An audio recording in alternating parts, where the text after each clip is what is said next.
Yo, this is a story all about how a woman named Eunice figured it out. Coming up in this episode of Listen to Your Mother, Earth History. Yeah, we're going to talk about Eunice, a super cool female climate scientist. Yes. Well before her time. And then talk about the super sexy background of climate policy across the world. Plus, an easy thing you can do to help the Earth. I'm Ellen. I'm a meteorologist. I'm Emily. I'm an environmental scientist. I'm Teresa, and I'm a journalist, and this is Listen to Your Mother, Earth.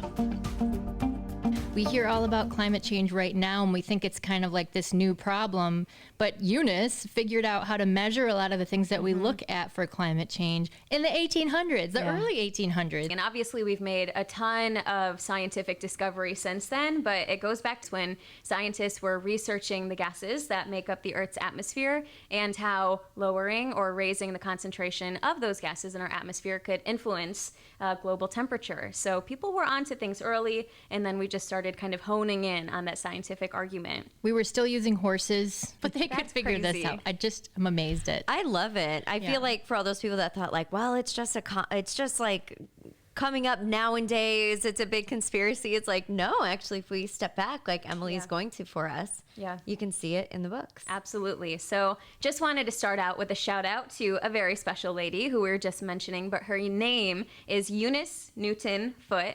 Awesome name to start out. She was a natural philosopher, which is basically what they called scientists back in the day. And she was also a women's rights advocate. So she was well before her time. Thank you for your service, Eunice Newton. Yes. Votes for women. Ellen has never seen Mary Poppins. No. I But- haven't. So we did say on Friday that that was your assignment. Yeah. I haven't. Not to be the teacher who's like, where's your homework? Listen, there But- was no due date. That's true. That's true. Dang, she got me. Votes I for gotcha. women, Steppy time. I gotcha. Women's steppy time. What's all this? What's all this? You will know what she's singing if you watch Mary Poppins.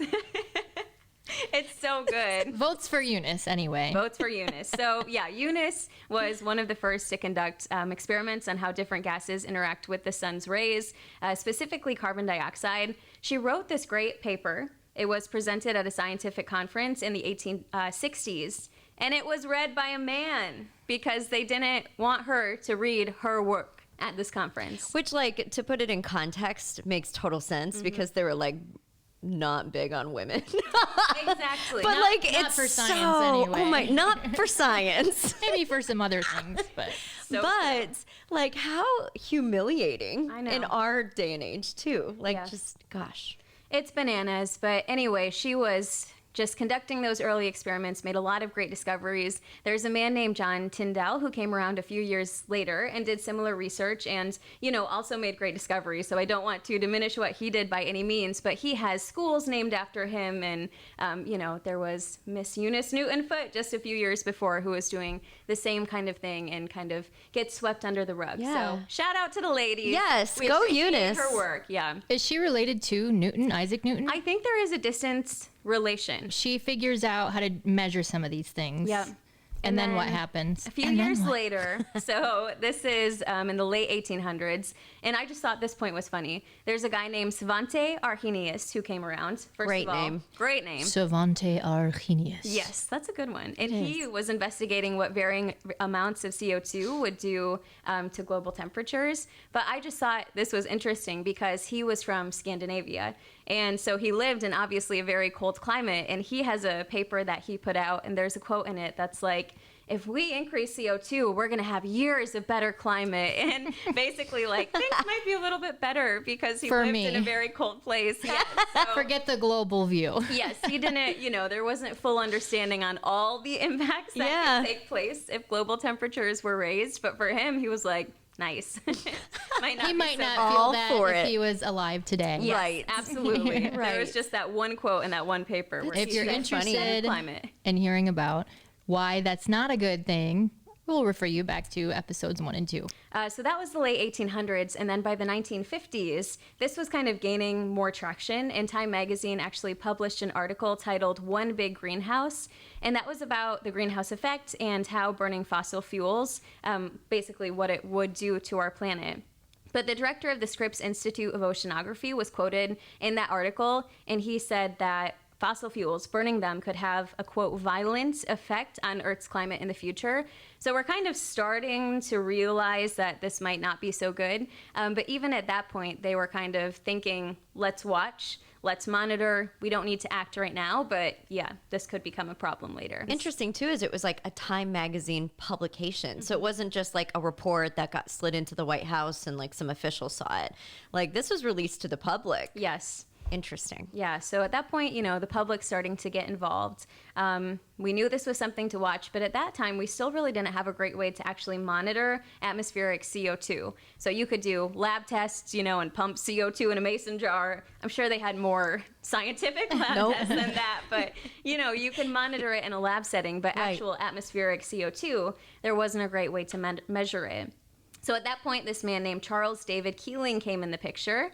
He started taking measurements that gave us a reliable way to track how CO2 was changing with time. And now we know of something in the called, atmosphere? Yes, in the atmosphere. So now we have something called the Keeling curve, and that shows how CO2 has increased since he started taking measurements. By the late 1980s, we also had data from ice cores. So when you combine that with the Keeling curve, you have a more recent CO2 history and then a much less recent CO2 history, and that gave us kind of the full picture of how those CO2 levels had risen since the start of the Industrial Revolution. And the Keeling curve, I don't know what that is. Is that something most scientists would know, but should I know that? Ellen and I know it because we've studied atmospheric science, and I'm sure you have seen it. Just as someone who has any sort of interest in climate science, you probably come across it and not realize that's what I'm looking at. Yeah. Okay. But basically, when you see a graph of how CO2 has changed with time. That's from this guy.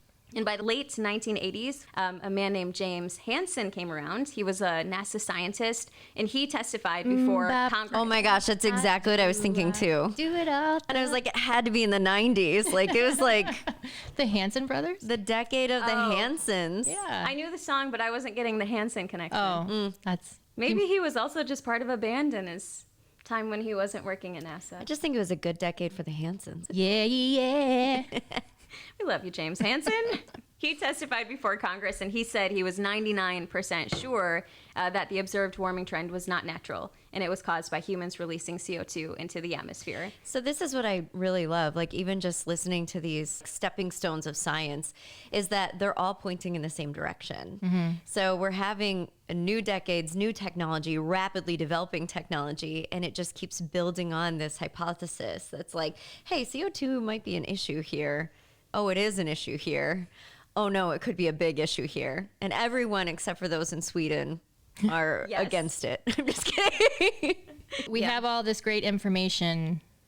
Did anybody take it and go, okay, here's what we need to do with it? Or is it just, here's a publication? Yeah, it takes time. I mean, I think we have all learned that governments unfortunately don't, well, maybe fortunately too. You can't just make laws like that. You have to sit and think and take your time. So it has taken time. But all the way back in 1972, actually, the United Nations Scientific Conference took place in Sweden. And that was the first time that the issue of climate change had been raised to an international audience. And they adopted a declaration telling governments to be aware of any activities that could contribute to climate change. So it wasn't a law or anything, but it was just saying, maybe start to pay attention to this. By 1988, the World Meteorological Organization and the United Nations Environment Program formed, your favorite, the Intergovernmental Panel on Climate Change. You're down with IPCC? Yeah, you know me. It's so catchy. It is. They want to hire us to like do their PR.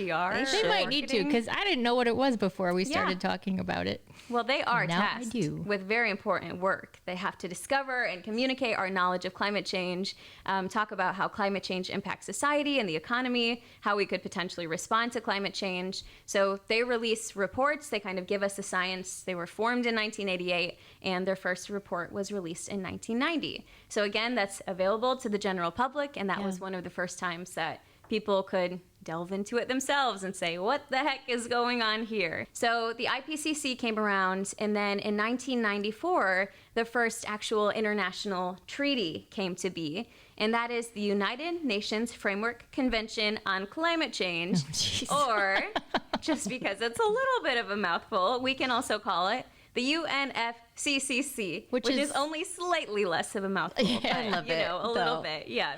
UNFCCC. Correct.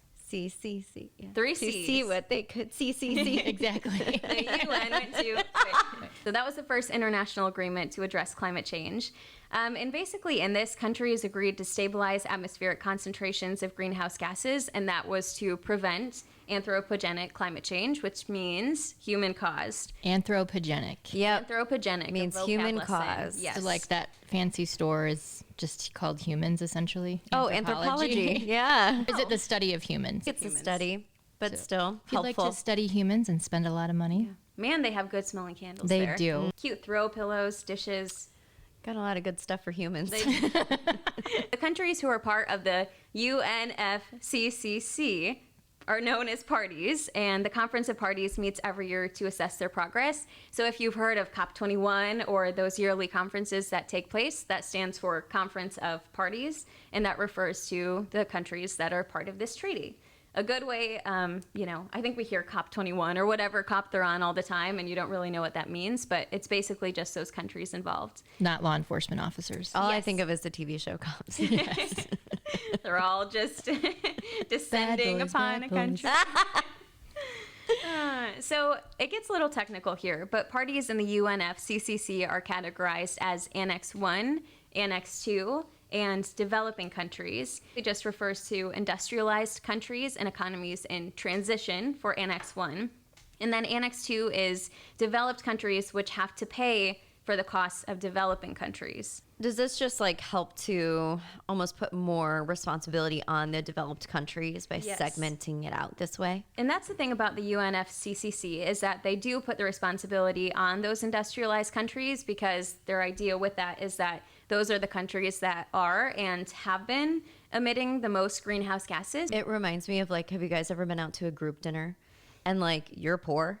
So you only order like a side salad and Yes. like you got friends that are And then like they're like, ordering "Oh, apps and let's all beers split the and bill dinner. evenly." And then at the end, they're like, hey, just to make it easy. Throw in your card. We'll How split about it 6 everybody ways. just splits? We'll take it even. And I'm like, I had a salad. Been there, done that. So it's kind of nice that like the FCCC.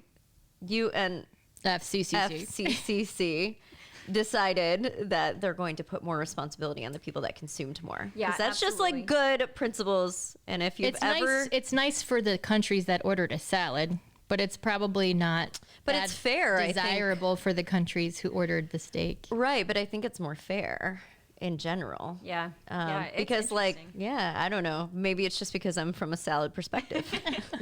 We'll get into what we do now, which isn't quite the same system as it was. Good idea in theory, but that was kind of just like, hey, we should do something about this. And then there wasn't any sort of actual framework to be Accountability? Like, yes, that's the word I'm It's like looking when for. someone assigns you Mary Poppins as homework, But doesn't give you a deadline. but then doesn't give you any accountability or I am the UNFCCC. So the UNFCCC is like FCCC. It's like, man, we should do something about this. And then the Kyoto Protocol came around, and this operationalizes the UNFCCC, and it actually commits countries to doing just that, which they were supposed to do within the UNFCCC. So they become the manager. Yes, and they were adopted in 1997, didn't actually enter force until 2005. And it was the first international treaty that actually set those legally binding targets for reducing greenhouse gas emissions. It still only binds developed countries, so it still took that annex approach because they are the most responsible still for emitting those greenhouse gases into the atmosphere. So within the Kyoto Protocol, it mandated that industrialized countries cut their greenhouse gas emissions by an average of 5% below what levels were in 1990. So we're kind of starting to get some numbers in the mix and say, here's a tangible Right. goal. You know, it's not just like, get better. It's like, here's how we get better. Yes. You know, you kind of have to put some numbers on it. And then the Kyoto Protocol also established 3 market-based mechanisms into force to help countries reach their emission reduction targets. So they introduced emission trading, where countries that emit less than a certain level can sell that amount to industrialized nations that are producing more. And they also introduced the Clean Development Mechanism and Joint Implementation Mechanism, and that's where countries can invest in projects that reduce greenhouse gases and then gain carbon credits. So now we're getting into like the carbon markets and that whole fun thing, which I'm sure we can do an episode on later, because that's the cap and trade system and everything. I mean, that's I bet that's pretty in and of itself. interesting. It is very interesting stuff. But basically, this is just a trading system that was implemented so countries can earn credits toward their emission goals by investing in emission reduction projects. Pretty cool stuff, actually. So was anyone like exempt from the Kyoto Protocol? So this is where things got a little bit tricky, and there's no perfect protocol, no perfect plan. It does seem like in order for it to work, everybody's kind of got to do it. Yes. Right. So 2001 rolled around, and the U.S. was like, we're going to drop out. So the U.S. dropped out of the Kyoto Protocol. Before it ever took effect? Before it fully came into force, correct. Okay. Yeah. And then China and India were exempt from the treaty. Canada then renounced it in 2011. They said that goals were unworkable since the U.S. and China, two of the biggest emitters, were involved in it. So those were just some of the holes that started to appear where countries could just back out. And then when some backed out, others looked at it and said, why are we spending money on making this happen when we're not contributing as much to the problem? And It became the Swiss cheese of protocols. it did. Yeah. A lot of holes started to come out of there. So that first commitment period of the protocol ended in 2012. A new one began that had emission reduction targets through 2020, but that was actually effectively replaced in 2015 by the next international treaty, which is the Paris Climate Agreement. May we? May we? I definitely think it's interesting too, because like when I was reading up on this a bit, it talked about how China was exempt, and they used that time to just like massively industrialize, which is like, no. With America, one of the things that we're going to talk about coming up is the US presidents and their involvement. Well, with the Kyoto Protocol, like right at the inception, we switched to a new elected leader. So that has to do with it too. So The thing about climate change is it's a global thing. It's an international thing. You can't just, have one factory emitting something and it stays right in that spot. That's not how fluid dynamics work. So we have all these countries with all these different viewpoints and backgrounds and issues, yet we still have the Paris Climate Yes. Agreement, which comes to fruition. And how many countries are involved in yeah, it? it was adopted by 196 parties at COP21 in Paris in 2015, entered into force in 2016, and it's cool to see that so many countries have signed this and are involved in it. Some may have pulled out and then hopped right back in. America.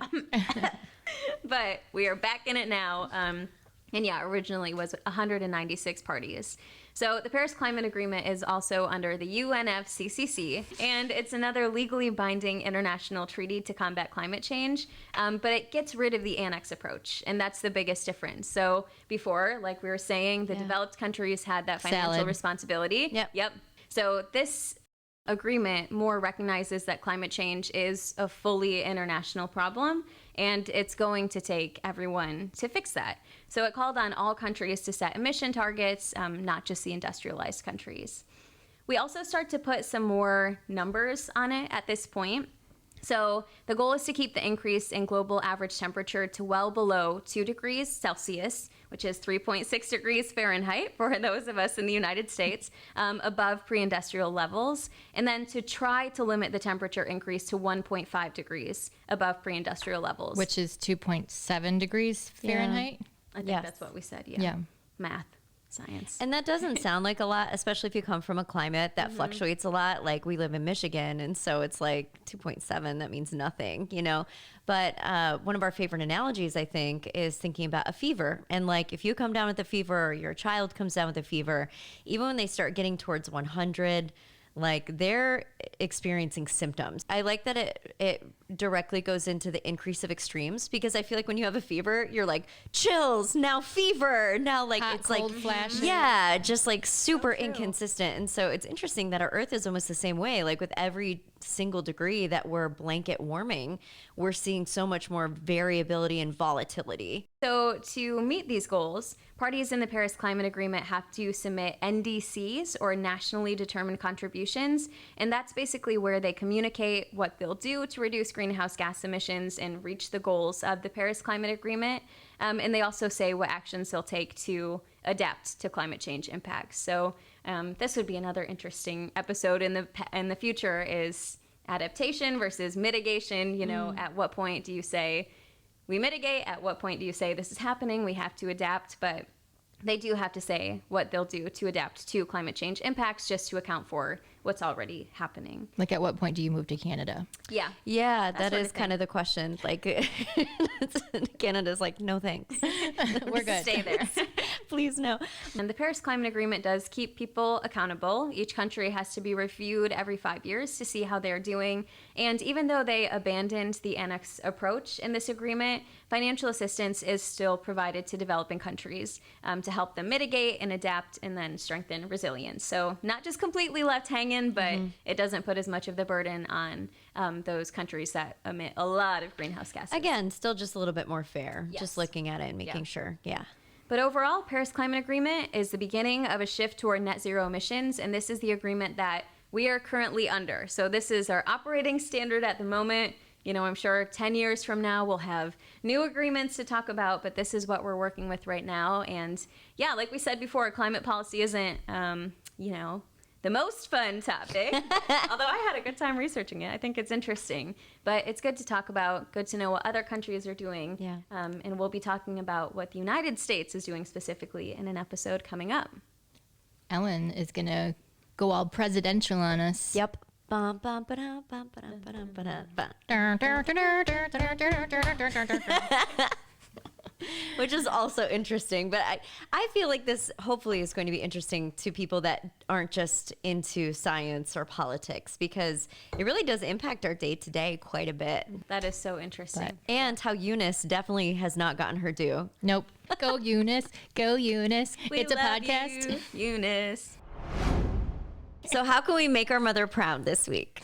Well, I have this notebook I love because I like to write things down versus typing it out. And it's called Rocket Notebook. But it's So like a reusable? It's reusable, yes. So you write it. It's not like a dry erase marker, but it's similar. You actually have to spray the page to get it to come off. Well, I go through so many notebooks too. And then I just always feel kind of guilty, like tearing the pages out and throwing them away or recycling them. Yes. But She's like throwing away.